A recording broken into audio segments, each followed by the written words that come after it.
అదే RTV app వార్తల్ని క్షణాల్లో చదివే అవకాశం ఉంటుంది. ఒక న్యూస్ పేపర్, ఒక టెలివిజన్ ఛానల్ మీ చేతుల్లో ఇప్పుడు.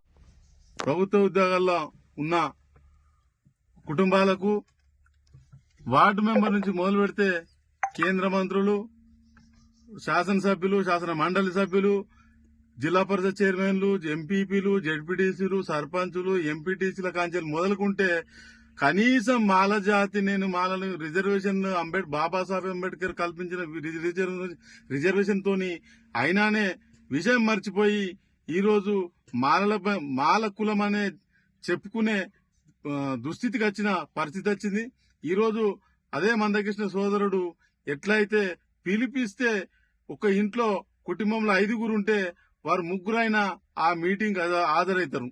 కానీ మన దాంట్లో మనమే మనకు కులమని చెప్పుకోవడానికి కూడా వెనుకబాటుతనం చేసే విధంగా మన నాయకులు కొంతమంది వెనకేస్తా ఉన్నారు.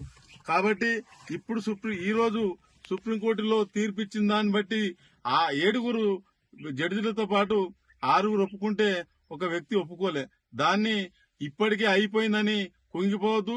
ఇప్పటికైనా రాజకీయ నాయకుల పదవుల్లో ఉన్నా, నామినేట్ పదవుల్లో ఉన్నా, ప్రభుత్వ ఉద్యోగ కుటుంబాలలో ఉన్న వాళ్ళు కూడా రేపు ఖచ్చితంగా అందరూ రోడ్డు మీదకి వచ్చి పోరాటం చేయాల్సిన అవసరం ఉంది.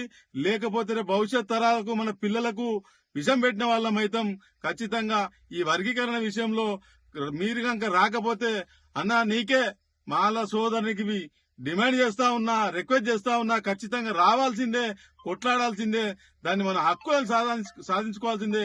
లేకపోతే మన చదువుకున్న పిల్లలు, ఎదిగిన పిల్లలకు విషం పోసిన వాళ్ళమైతాం. కాబట్టి నాయకత్వం ఎవరైనా కావచ్చు, ఖచ్చితంగా ఏబిసిడి వర్గీకరణ విషయంలో మన లెక్కలు, మన మాల సోదరుల లెక్కలు తేల్చిన తర్వాతనే ఈ వర్గీకరణ అంశం తెరపైకి తేవాల్సిందిగా గవర్నమెంట్ ఇక్కడ కాంగ్రెస్ పార్టీ ఉన్నప్పటికీ రేవంత్ రెడ్డి గారు కూడా దీన్ని వెనుకకి తీసుకొని ఖచ్చితంగా కేంద్రంలో ఉన్న ప్రధానమంత్రి మోడీ గారికి లేఖ పంపాల్సిన అవసరం ఉంది. ఎందుకంటే మాల లెక్కలు, ఉపకులాల లెక్కలు అన్ని తీసిన తర్వాత, లెక్కలు చేసిన తర్వాతనే విభజన కార్యక్రమం చేపట్టాల్సిందిగా డిమాండ్ చేస్తా ఉన్నాం.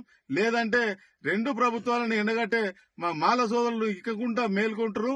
ఖచ్చితంగా రేపటి నుంచి మీరు వెనుకకి తీసుకోకపోతే చట్టసభల్లో మీరు వెనుకకు తీసుకున్న తీర్మానాలు చేయాలి ఖచ్చితంగా.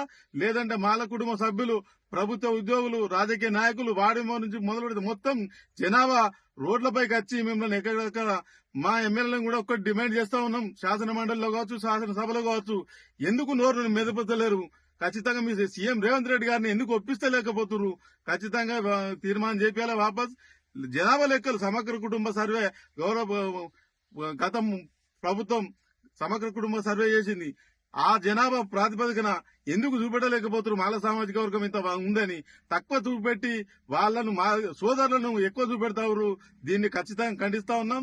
ఇది తేల్చే వరకు మీ పట్ల గౌరవ శాసనసభ్యులను, శాసన మండలి సభ్యులను, ఏ పదవుల్లో ఉన్నా వాళ్ళను మాత్రము మాల సోదరులు ఏ ఊర్లో ఉన్నా అధికారంలో ఉన్న నాయకులను అడ్డు తలిగి నిరసన తెలపాల్సిందిగా విజ్ఞప్తి చేస్తూ ఖచ్చితంగా రేపటి నుంచి పోరాటం, మన మాల పోరాటం ఏందో, మాల యుద్ధ మహర్ల సంగతి ఏందో మనం ఏందో నిరూపించవలసిన అవసరం ఉంది. కాబట్టి ఖచ్చితంగా రేపు రావాలి.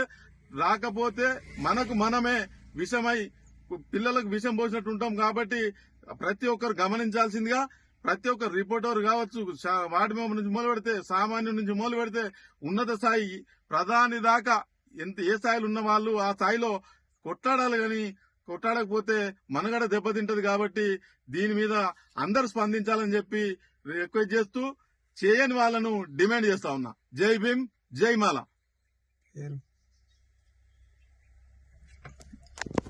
మరిన్ని వీడియోస్ కోసం ఛానల్ ని సబ్స్క్రైబ్ చేయండి. లేటెస్ట్ అప్డేట్స్ కోసం వాట్సాప్ ఛానల్ ని ఫాలో చేయండి. అండ్ లింక్ డిస్క్రిప్షన్ లో ఉంది.